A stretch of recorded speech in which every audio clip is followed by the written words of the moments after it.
have today. Yes.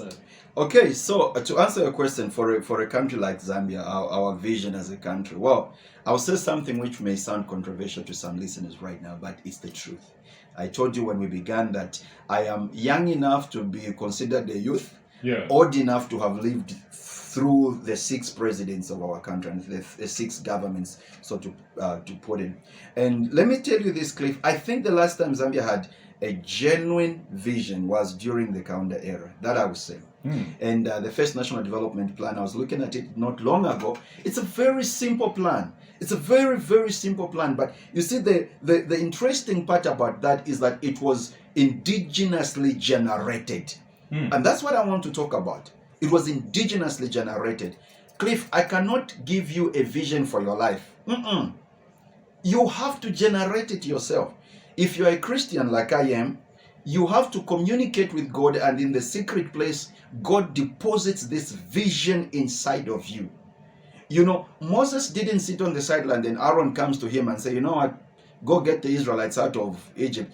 Moses ngarikan. Yeah. You know, you can't come and lump a vision on someone and say, this is your vision, now run with it. No. The vision is generated from within you. Like I'm telling you, I was thinking about this show before I came. I said, you know, do you need to have a vision or the vision needs to have you? I think it's both. Yes. Do you need to have the vision or the vision needs to have you? It's both.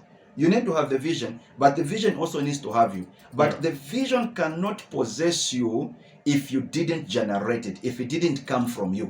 If someone came and imposed it on you, this is your vision, you run with it. You know, it's difficult. It's very, very difficult. You can't run with it. And like I was giving you an example. So after that, after the Kaunda era, I tend to think the vision that we have had or the agendas that this nation has been running with are not indigenously generated. On the outside, they might look like they're indigenously generated, but trust me, they are foreign agendas. They are not our personal agendas. Of course, you know, our politicians and leaders are always putting together national development plans, but do they really own and believe in the things that they're talking about?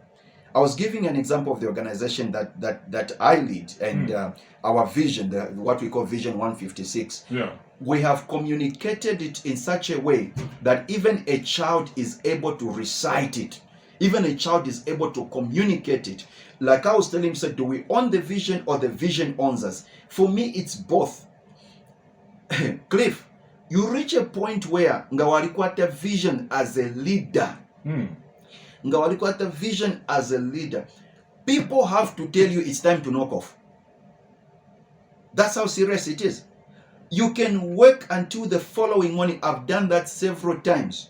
You are working on a project, and the only thing that makes you realize now, which is when the Mukolo is in the community, start making noise, and you realize, what time is it? This is 04.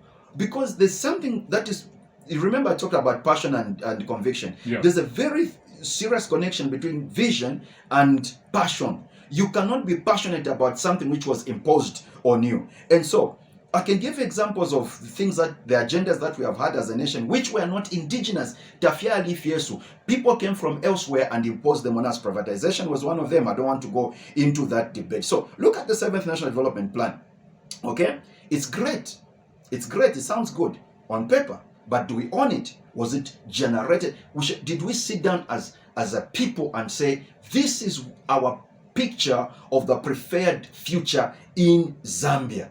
I do not think so. So it may be great as an academic paper. My honest opinion is that it is a United Nations document. That's what I think. I don't think it's our document. It is probably a United Nations document. That is not our vision. No wonder it's very difficult for us to be committed to it. It is very difficult for us to implement it because we are not connected to it. How do you explain the fact that we are spending billions of dollars every year? We are saying we are not going to leave anyone behind, but yet poverty is increasing. How is it possible? Spending billions of dollars. Like I said earlier on, I cannot come to you and impose something on you and say, Cliff, this is what I want you to do. So this becomes your vision. No. So as a people, for me, I strongly believe this. I strongly believe in, if I am a leader, like for the organization that I lead, and if I become a leader at a national level, we must have a vision which is indigenous, which is Zambian, something we can run with.